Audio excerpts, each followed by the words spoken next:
Last episode में हमने देखा था कि जिनोल एसिल से पूछता है कि वो डीमन रियल्म में क्या करती थी। एसिल बताती कि वो वहाँ जंग की तैयारी कर रहे थे। आगे जिनो पूछता है कि किस प्रकार की जंग। एसिल बताती है हम एक ऐसे दुश्मन के खिलाफ जंग की तैयारी कर रहे थे जिसके लिए पूरे डीमन सेना की जरूरत थी। ये सुन के जिनो हैरान हो जाता है। तभी एसिल अचानक से जितनी मुझे इजाजत थी मैंने उससे ज्यादा ही बोल दिया है, ये बातचीत अब यहाँ खत्म हो जाती है, ऐसा बार बार बोलने लगती है। जिनो समझ जाता है कि ये क्या हो रहा है। वो मन में कहता है कि ये सेम फिर से हो रहा है जैसा बरुका के साथ हुआ था जब मैंने उससे सवाल पूछा था। सिस्टम फोर्सफुली ऑपरेशन को बंद कर रहा है। इसका मतलब ये था कि इसके साथ की बातचीत में कुछ न कुछ तो क्लू था। Leveling up, instant dungeon, quest, mission, rewards, penalties and job changes, ये सारी चीजें किसी न किसी गेम के इन्वायरमेंट की तरह है। तो इसे मानने में भी कोई दिक्कत नहीं है कि ये मॉन्स्टर भी इनका कोई एलिमेंट है। आगे जिनो एसिल से पूछता है कि तुम किस पावरफुल एनिमी के साथ लड़ने की तैयारी कर रहे थे, लेकिन एसिल को अचानक से चक्कर आने लगता है और वो गिरने लगती है। लेकिन जिनो उसे पकड़ लेता है और वो मन में कह रहा होता है सिस्टम ने इस पे काफी तेजी से रिएक्ट किया जब मैंने इसे एनिमी के बारे में पूछा। इस सिस्टम की पावर अलग ही दुनिया की है।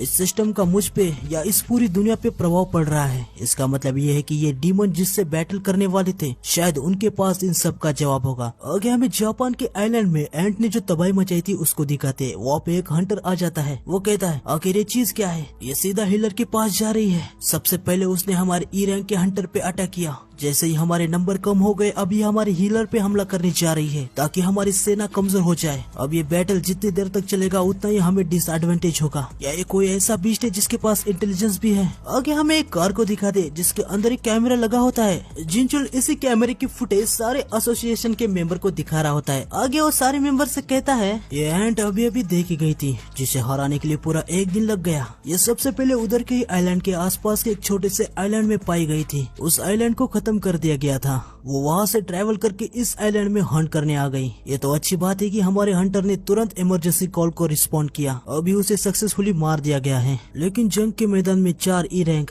एक डी रैंक का हीलर और एक सी रैंक का लीडर मारे गए।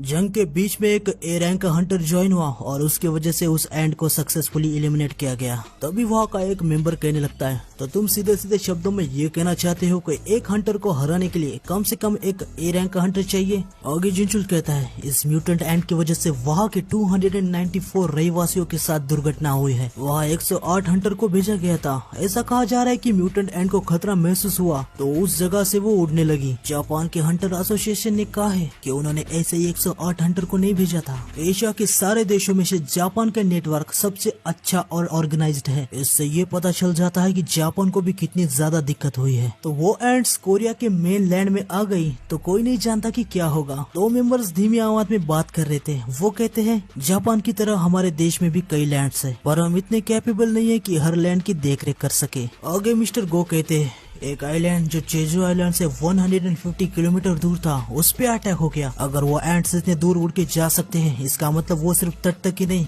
बल्कि पूरे मोकोपो सिटी पे उड़ने की भी क्षमता रखते हैं। आगे कुछ मेंबर कहने लगते हैं अगर उन्होंने अपना रास्ता चेंज किया तो वो नॉर्थ रीजन के जैंडो और वॉन्डर देश तक भी पहुंच सकते हैं। साउथ कोरिया सभी आइलैंड पे जापान की तरह हंटर नहीं भेज सकती। फिर भी हमने हंटर को भेज दिया तो वो उन एंड का खाना बन जाएंगे। मिस्टर गो मन में सोच रहे थे ऐसे हालात में अब साउथ कोरिया की हेल्प करने कौन आएगा, चाइना या फिर रशिया। इनके पास काफी सारे हंटर्स है लेकिन उनके हालात भी सेम है। उनके पास भी काफी सारे लैंड्स है जिनको उन्हें प्रोटेक्ट करना होगा। यूएसए तो बिल्कुल भी नहीं आएगा। वो तो हमारे यहाँ जब पहला एस रैंक का गेट ओपन हुआ था तब भी नहीं आए थे। ये सब सोच के मेरा तो सर दर्द करने लगा है। तभी वहाँ पे जिनचुल आ जाता है। वो मिस्टर गो से कहता है कि मैंने मीटिंग के टाइम एक बात नहीं बताई थी, हम सीक्रेटली किसी के साथ कनेक्टेड है। मिस्टर गो पूछते हैं किसके साथ। जिनचुल बताता है कि स्कैवेंजर गिल्ड के मिस्टर वोंग डाउसो। उसने पता है कि वो आने वाली जेजू आइलैंड की रेड में पार्टिसिपेट करने वाला है। ये सुन के मिस्टर गो थोड़े हैरान हो जाते हैं। वो कहते हैं उसके इरादे हमेशा पक्के होते हैं। जिनचुल कहता है हाँ सर, उसका टारगेट है संग जिनू। मिस्टर गो कहते हैं तो तुम उसका सामना कैसे करोगे। जिनचुल कहता है मैंने एक रिक्वेस्ट रखी है कि वो कोरिया में प्रवेश नहीं कर सकता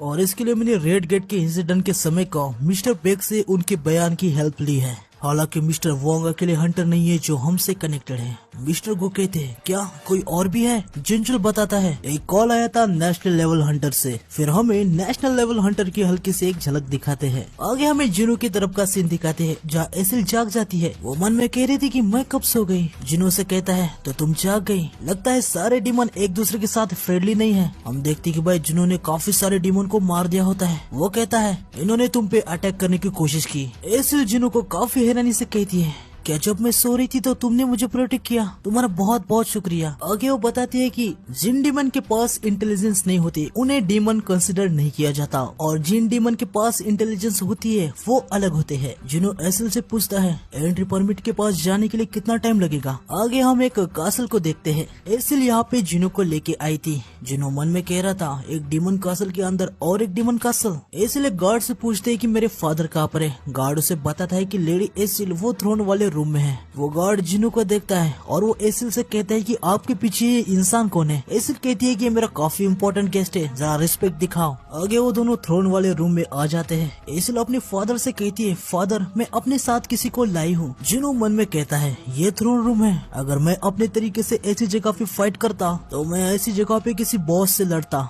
एसिल के पापा जिनो को देख के काफी ज्यादा शॉक हो जाते हैं। वो एसिल से कहते हैं एसिल ये तुमने क्या किया? तुम्हारे पीछे ये इंसान कौन है? वो बताती है ये मेरा गेस्ट है फादर। उसके पापा उस पे चिल्लाते हुए कहते हैं ये तुम्हारा कैसा गेस्ट है जो अपने साथ इतने सारे सोल्जर के साथ आया है? एसिल ये सुन के काफी ज्यादा शॉक हो जाती है। उसके पापा आगे कहते हैं क्या तुम उनको देख नहीं पा रही? उसके पीछे डार्कनेस में कितने तादाद में सोल्जर्स है। ये सब सुन के जिनो मन में कह रहा होता है लगता है उनके पास काफी ज्यादा शार्प सेंसेस है। आगे वो जिनो को अपने सोल्जर से घेर लेता है। वो जिनो से कहता है तुम्हारी हिम्मत कैसी हुई मेरे घर में अपने सोल्जर्स लाने की? जिनो कहता है मैंने एसिल से वादा किया है अगर वो मुझे एंट्री परमिट ला के देगी तो मैं इस जगह से चला जाऊंगा। ये सुन के एसिल के पापा काफी ज्यादा हैरान हो जाते हैं। वो मन में कहते हैं तो ये वही है जिसने सारे डीमंस को इतनी स्पीड से मार दिया है और कासल के फ्लोर को क्लियर किया है। वैसे तो हम नोबल है और हमारा क्लान काफी लो है। हम 20th पोजीशन पे है जो हमें सबसे वीक क्लान बनाता है। इसने मेटस और उल्कॉन को भी हराया है। इसके सामने खड़ा होने का हमारा कोई चांस नहीं है। आगे वो जिनो से कहते हैं तो तुम्हें बस एंट्री परमिट चाहिए। लेकिन तभी जिनो एकदम से एसिल का कंधा पकड़ लेता है और कहता है मेरी और एक गुजारिश है, मैं इसे थोड़ी देर के लिए अपने साथ ले जाना चाहता हूँ। वो मन में कहता है एसिल ने मुझे कहा था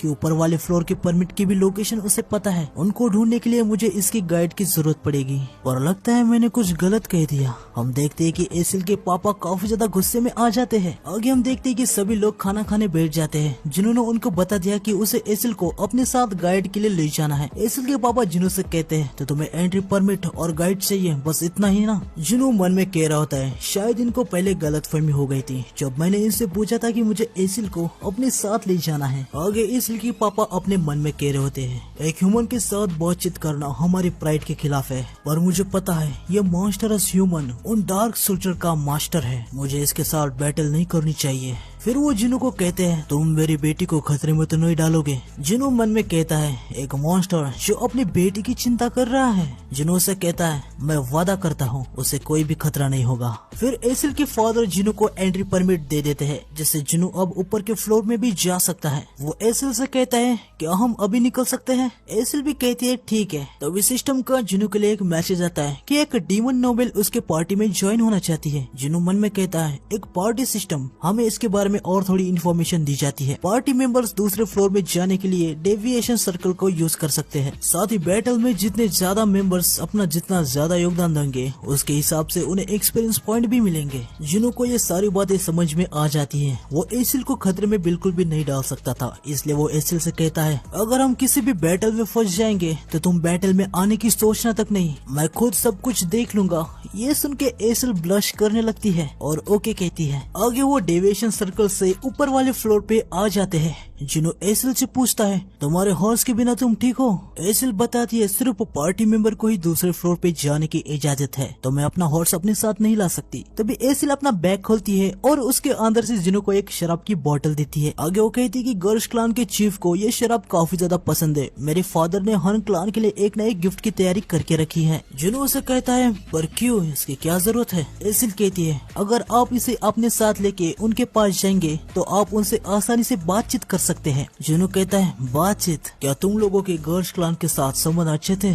एसिल कहती है कि नहीं, पहले डीमन रियल्म में पद के लिए नोबेल के बीच हमेशा विवाद होता रहता था, पर मैं आपको इतना जरूर यकीन दिला सकती हूँ कि गर्ल्स क्लान कम से कम समझदार है। जुनू कहता है सुन के अच्छा लगा, लेकिन तुम यही रुकना, मैं ज्यादा टाइम नहीं लगाऊंगा। जुनू अपनी शैडोज को समन करता है और कुछ ही मिनट के बाद गर्ल्स क्लान से आग की लपटें और चिल्लाने की आवाज आने लगती है। आगे हमें हंटर एसोसिएशन में दिखाते हैं, जहाँ नेशनल लेवल हंटर जिनचुल और मिस्टर गो से कहता है आपकी इंग्लिश तो काफी अच्छी है, लेकिन फिर भी मुझे नहीं लगता कि मैं आपको अच्छे से समझ पाऊंगा। क्या आपको सच में नहीं पता साउथ कोरिया का 10th एस रैंक हंटर संग जुनू कहाँ पर है? जिनचुल उसे कहता है उसे पकड़ना काफी मुश्किल है, हमारी सर्विलियंस टीम उसे ढूंढ रही है। नेशनल लेवल हंटर कहता है तुम जो कह रहे हो मैं उस पे विश्वास कैसे करूं? जिनचुल उनसे कहता है साउथ कोरिया के हंटर एसोसिएशन इतनी भी नादान नहीं है कि वो एक नेशनल लेवल के हंटर को झूठ बोले। ये सुन के नेशनल लेवल का हंटर कहता है ये बात भी ठीक है।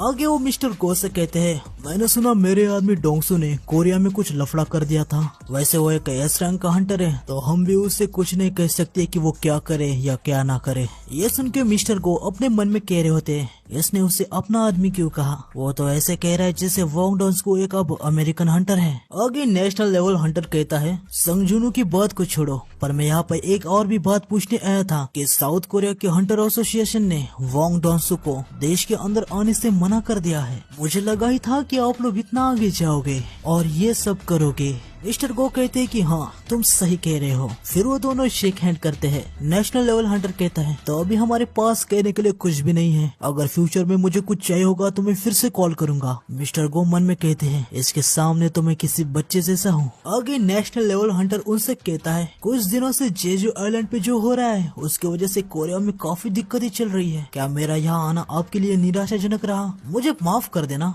जेजू आइलैंड की रेड में मुझे बिल्कुल भी इंटरेस्ट नहीं है और मैं काफी ज्यादा बिजी इंसान हूँ। हालांकि कहानी अलग होती अगर साउथ कोरिया के पास इतना पैसा हो जो मुझे हायर कर सके। मुझे अभी जाना चाहिए, मुझे अपना प्लेन भी पकड़ना है। जिनचुल उनसे पूछता है अगर आपको कोई परेशानी नहीं है तो क्या हम आपके साथ कोई सर्विलेंस एजेंट टीम का कोई हंटर भेजे? नेशनल लेवल हंटर कहता है इसकी कोई भी जरूरत नहीं है, और हाँ जो भी बातचीत यहाँ पे हुई ना वो यही तक रहनी चाहिए। और नेशनल हंटर वहाँ से चला जाता है। आगे मिस्टर गो जिनचुल से कहते हैं मिस्टर वो तुम्हें क्या लगता है मेरा ये सोचना जो ये हमारी रेड में हेल्प करेगा ये बस एक नादानी थी? जिनचुल उन्हें कहता है मिस्टर गो चिंता करने की कोई भी जरूरत नहीं है, जापान के हंटर्स हमारे साथ काम करने के लिए तैयार है। जापान के सबसे बड़े गिल्ड के हंटर आज हमसे मिलने के लिए आने वाले हैं। आगे हमें जुनू को दिखाते हैं जिसने गर्ल्स क्लान को खत्म कर दिया था। उसको काफी ज्यादा एक्सपीरियंस पॉइंट भी मिल जाती है, उसकी वजह से उसका लेवल 87 हो गया है। जुनू कहता है यहाँ के ओपोनेंट काफी ज्यादा हाई लेवल के हैं, इसलिए मुझे काफी सारी एक्सपीरियंस पॉइंट मिल रहे हैं। आगे हम देखते हैं कि इग्रिस का लेवल मैक्स हो चुका है। सिस्टम एक मैसेज देता है जिसपे वो कहता है तुम्हारे सोल्जर का रैंक रिक्वायर्ड लेवल तक पहुँच चुका है।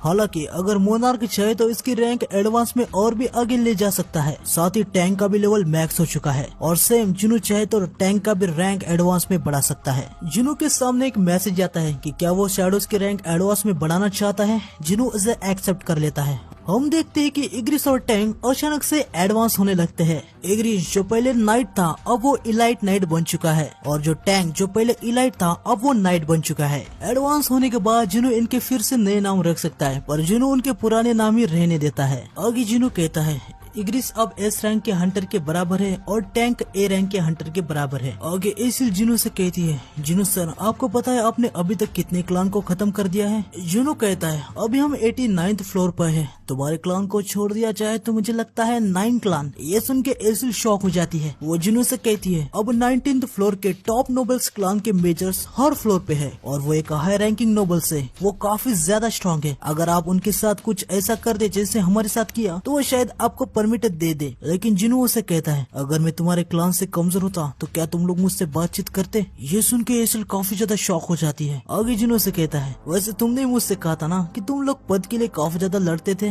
मैं रेडिश क्लान को नंबर 1 बना दूंगा। ये सुन के एसिल कहती है क्लान का नाम रेडेरू है। वैसे जुनो सर आपने मेरे क्लान को क्यों छोड़ दिया? जुनो कहता है क्योंकि मैं तुम्हें पसंद करने लगा हूँ। ये सुन के एसिल काफी ज्यादा शॉक हो जाती है। जुनो मन में कहता है ये मुझे जिन्हों की याद दिलाती है, क्या मैं एक अकेला ऐसा बंदा हूँ जो बेवकूफों के साथ मिलजुल के रहता है। आगे जुनो 19 फ्लोर्स पे आ जाता है और वो कहता है जैसा एसिल ने कहा था इस फ्लोर के डिमंस काफी ज्यादा हाई लेवल के हैं। यहाँ के कासल को और भी ज्यादा मॉन्स्टर्स गार्ड कर रहे हैं, साथ ही वो नीचे के फ्लोर के मॉन्स्टर से बहुत ही ज्यादा हाई रैंक के हैं। मैंने अपने इंटेलिजेंस स्टेट को भी बढ़ाया है लेकिन बहुत ही ज्यादा माना कम हो रहा है क्योंकि मेरे शैडो सोल्जर लगातार डिस्ट्रॉय और रीजनरेट हो रहे हैं। आगे में जिन्हों को सीजन 97th फ्लोर पे दिखाते हैं। वो कहता है ऐसा नहीं कि मैं किसी लक से 19 फ्लोर से यहाँ तक आया हूँ। हम देखते हैं कि जुनो का लेवल अब 90 हो चुका है।